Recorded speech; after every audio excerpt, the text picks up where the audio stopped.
Alas 4 hanggang alas 4:30 ng hapon. Magandang hapon mga kapanalig. Welcome sa programang Usapang KKK, Kalusugan, Kagalingan at Kagandahan. Ako po si Ivy at kasama natin si Dr. Irene Lim. Para po sa inyong mga katanungan, maaari po kayong mag-text sa 0922-875-2899, 0925-896-1689 at 0917-810-6169. Para po sa may mga YouTube at Facebook, pwede niyo pong hanapin si Doc. Type niyo lang po ang Dr. Irene Lim. Magandang hapon, Doc. Magandang hapon po muli sa inyong lahat. Welcome po sa ating talakayan sa Usapang KKK. Ang inyong pong lingkod, si Dr. Irene Lim, ang magbibigay na naman po sa inyo ng panibagong kaalaman. And always remember that knowledge is power. Ligtas ang may kaalaman. And when you lose your health, you will lose everything. Ang atin pong tatalakayin sa hapong ito ay tungkol po sa stroke. Ano po ba ang stroke? So, nangyayari ho ang stroke, isa ho itong kondisyon na kapag may problema ho sa daloy ng dugo, sa utak or sa brain. At kapag hindi ho nakakarating ang dugo sa isang bahagi ng ating brain, nawawalan ho ng supply ng oxygen at nutrients doon. Kaya ho nasisira ang brain cells. At kapag nasira ang ating brain cells, hindi na magawa ng parting yun ng utak ang kanyang trabaho. Napakarami hong pasyente ang hindi umiinom ng kanilang maintenance. At yung iba naman po ay iinom ng maintenance kapag masama lamang ang kanilang pakiramdam. So, hindi po ganun. Pagka on and off po ang inom ninyo ng inyong maintenance, para hong close open ng inyong mga ugat, making it more brittle. No, mas lalo hong nagiging marupok yan. Kaya nga ho ginawa itong mga long-acting anti-hypertensive. No? Yun ho bang ang inom once a day? Bakit po? Para ho mas maganda ang compliance ng pasyente. Kasi kapag kayong mga dati na 3 times a day ang inom kasi maikli ho ang half-life, ayun ho, yung pangalawa at pangatlong inom ay nakakalimutan ng pasyente. So, sisikip na naman ho ang ugat. Pagka uminom kayo ng inyong pang blood pressure, nakabuka ang ugat para maluwag ang daloy, bababa ang pressure. Kapag ka naman ho, hindi kayo nakainom, sumisikip ho, bumabalik sa dati yung inyong ugat, kaya ho, nagiging close open ho yan. Dapat ho, sustain na maluwag ang ugat, kaya ho, yung mga once a day lang na pang BP ngayon, yun na ho ang pinaprescribe ng mga doktor. At ang isa pa ho sa problema natin is, minsan ho yung mga pang high blood, kahit na nga sinasabing once a day, there are some cases wherein sa katawan ng pasyente ay hindi pa rin ho nasusustain hanggang sa susunod na inom the next day. So, it depends upon the body condition of the patient. So, kayo ho mismo, kayo ang pasyente, manong bumili nga ho kayo ng pang BP ninyo, no? So, nakakabili nga ho kayo ng ibang bagay, sa bawat isang bahay, pamilya, kailangan ho may isang BP apparatus dyan. At kung meron naman din ho may diabetes dyan, kailangan din ho ay meron kayong glucometer. Make it a point to check your BP and sugar every day. Hindi ho yung kung kailan lang, halimbawa every 3 months o every 6 months, saka lang ho kayo magpapa-blood test ng sugar ninyo. At yung BP naman, kung kailan lang ho pupunta sa doktor, doon lang malalaman yung BP. Maging responsable ho tayo sa ating mga BP at sugar. Huwag niyo hong iasa sa doktor. Kailan lang ho ba kayo magkikita ng doktor sa inyong check-up, di ho ba? Pag mataas ho ang BP ng pasyente, masikip ho yung dadaanan ng dugo. At kung may diabetes pa ho ang pasyente, yung dumadaloy na dugo ay malapot. Kasi ho, ando doon yung sugar. Nakakalapot ho ng dugo yan. So, hindi ka uminom ng pang-BP mo, hindi ka pa uminom ng pang-sugar mo, hindi ka pa nagmo-monitor ng BP at sugar mo, ano na lamang po ang mangyayari. Pagkatapos, ang sarap nyo hong kumain. O yung iba, kahit alam may diabetes, hindi nagko-control sa pagkain. So, syempre ho, may edad na kayo, ano ho ang magiging resulta? So, kaya marami ho ang nai-stroke. Mabuti ho kung yung isang stroke sa inyo ay wala hong na-paralyze na parte ng inyong katawan. But hindi po laging ganon. Meron hong isang stroke lang pero hindi na kayo nakapagsalita. At hindi ho totoo na una, ikalawa hanggang ikatlong stroke ay mas matindi yung pangatlo at mas mild yung una. Hindi po ganon. Depende ho anong parte ng brain ang tatamaan ho sa stroke po ninyo, no? Napakarami ho ang nai-stroke ngayon. At let me remind you, hindi lang ho elderly. Minsan ho, kahit bata-bata pa, wala ho sa edad kung pangit ho ang lifestyle. At wala rin ho ito sa ehersisyo. So, at dalawang klase ho ang stroke, ischemic stroke and hemorrhagic stroke. Yung ischemic stroke, ito ho yung pangkaraniwan. 80% ng stroke, nangyayari ito kapag may bara sa ugat ng utak, kadalasan dahilan sa blood clot o cholesterol build-up, which we call atherosclerosis. So ito ho, bara, may bumara. We call it ischemic stroke. But meron din hong klase ng stroke na hemorrhagic stroke. Ito yung kapag sumabog ho yung ugat sa utak, sa sobrang sikip ho, umutok ho ang ugat. So nagkakaroon siyempre ng pagdurugo. At dahilan ho sa pagdurugo na yun, tumataas ang pressure sa utak, kaya mabilis masira ang brain cells. Pumutok yung ugat. Siyempre, yung dugo galing from blood vessel, lumabas. Added thing ho yun doon sa talagang saktong nakalagay sa brain. So, sisikip ho. Tataas ho ang pressure sa loob ng brain ng pasyente. So, ipagpalagay ho natin na ang brain ay parang isang lunsod na kailangan ng blood supply at oxygen at nutrients. At kapag naharang ho itong supply na to, halimbawa ho, hindi nakadaan kasi nga ho, may nakaharang sa daan, which is bara. Yung brain cells ho natin namamatay sa loob ng ilang minuto lamang hanggang oras. At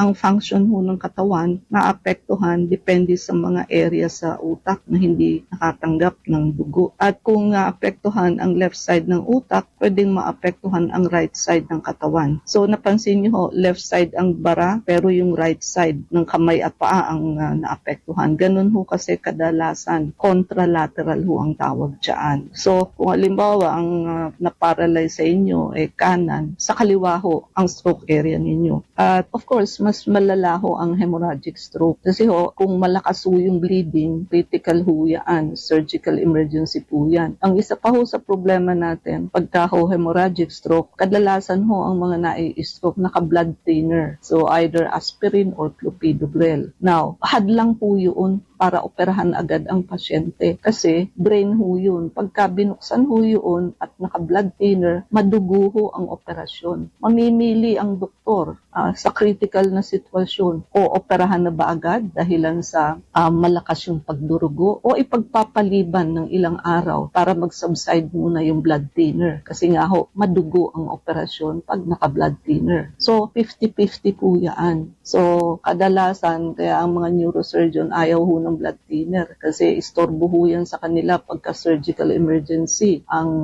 pasyente at hemorrhagic stroke ang nangyari. At ang stroke ho ay hindi basta-basta nangyayari. May mga bagay na nagpapataas ng chances o tinatawag nating mga risk factor. Siyempre, nangunguna dyan ang high blood pressure. So, matagal lang mataas ang BP, pwedeng masira ang arteries sa brain dahilan sa denial sa BP. Ayaw aminin, mataas ang BP niya. Kesyo sa bahay daw, normal ang BP niya. 120/80 daw. Yung iba naman, alam naman pong high blood, kaya lang ho, very lax, no? Yung sabihin iinom pag naaalala, pagka hindi ho, nakakalimutan. And ito pa ho nga pala, no? So, ang problema ho doon sa mga naka once a day na pang high blood, pero yung totoong sitwasyon ho, hindi umaabot. So, wala silang maintenance na sa gabi dahil once a day. The next morning pa sila uli iinom. Sabi nga natin, kadalasan ho sa stroke nangyayari sa madaling araw. Bakit? Kasi nga po, mas malapot ang dugo natin sa gabi. Mas mataas din ho ang BP natin sa gabi. So, try to make it sure na bago kayo matulog ho, mag-measure ho muna kayo ng inyong blood pressure. At kung mataas ho, kailangan ho ibaba nyo muna ang BP ninyo bago kayo matulog. Kasi minsan ho, natulog, okay ang pasyente. Pag gising ho, hindi na maigalaw yung isang parte ng katawan dahil sa na-stroke na ho ang pasyente. So, hindi ho doktor ang responsable sa inyong mga katawan. So, kayo ho as a patient should monitor your blood pressure para ho makaiwas sa stroke, lalo na ho kung lahi po ninyo, no? And also, diabetes is another risk factor. So, nakakasira ho ng blood vessel at pinalalakas ang chance ng clot formation pagka-diabetic ho kayo. Pag pinagsama nyo ho yung dalawang yan, high blood at diabetes, napakalaking chance ho yan ng risk factor para kayo ay ma-stroke. Kung pabaya pa ho kayo sa pag-inom ng inyong gamot, ayun nga ho ang problema. At yung high cholesterol at atherosclerosis, mataas pa ho. Yan ho ang nagiging bara sa arteries, yung cholesterol. Pumipigil ho sa normal blood flow. Maharang ho kasi yan sa blood flow. Kumbaga, para bang sa daan, mga traffic area ho yan. Imbis na tuloy-tuloy ang andar, kung marami hong nakabarang cholesterol sa dadaanan, ayan ho, medyo traffic. Bumabagal ho ang daloy ng dugo. And heart condition, ayan ho, yung may mga atrial fibrillation at iba pa hong kondisyon sa heart like barado ang puso, ang coronary arteries, and syempre lifestyle factors. So sabihin na natin, hindi ho, makain ho ng mga taba, tapos wala ng exercise. Alam niyo ho, pag kumakain kayo ng taba or oily foods, sasabayan niyo pa ho ng inom ng malamig na tubig, nakakita na ho kayo ng sabaw na oily, halimbawa sabaw ng baka. Pag malamig na ho, nagka-curdle, nagbubuo-buo, nagsesebo. So ganyan ho ang itsura ng kinain ninyong oily thing, plus ininuman nyo ng malamig na tubig. So imagine ninyo na magsesebo ho yan sa loob ng inyong ugat po. Tapos dadaan ho yan sa maliliit na parte na ugat ng ating katawan, which is the brain, the heart, and our kidneys. So, sino ho ba ang may gawa? Kayo po, as a person. Kasi alam nyo na nga kung high blood kayo, makain pa kayo ng taba, sasabayan nyo pa ng malamig na tubig,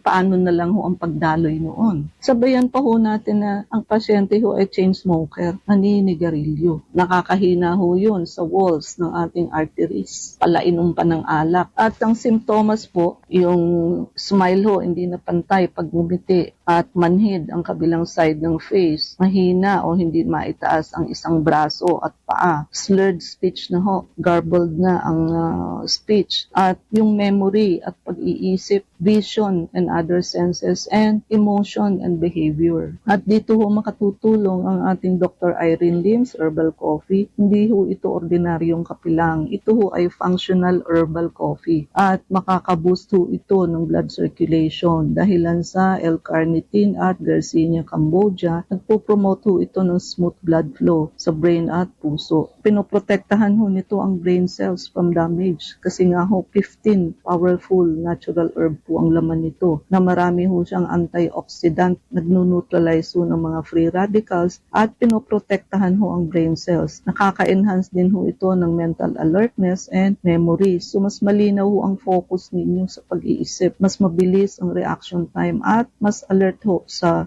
trabaho at daily life. Nakakabawas din ho ito ng stress at fatigue. Meron ho kasi ito mga adaptogenic herb na natural hong stress relief at nakakabawas ho ito ng cortisol, which is yung atin hong stress hormone. So, ito ho ay nagbibigay sa atin ng daily preventive support. Make it a habit, a simple daily habit for holistic protection sa brain, heart at circulation. So, perfect ho ito sa mga high-risk individual na may high blood, diabetes, elderly na at busy professional. So, bawat umaga ho, ang isang tasa ng Dr. Irene Lim's Herbal Coffee ay magbibigay ho ng proteksyon sa inyong brain. Hindi nyo kailangang hintayin na ma-stroke kayo o mag-memory loss. Kung hindi, masarap ho ito, herbal at functional. At hindi lang ho ito pampagising, kundi daily protection sa ating brain for mental alertness and circulation. Makiagaw na ho kayo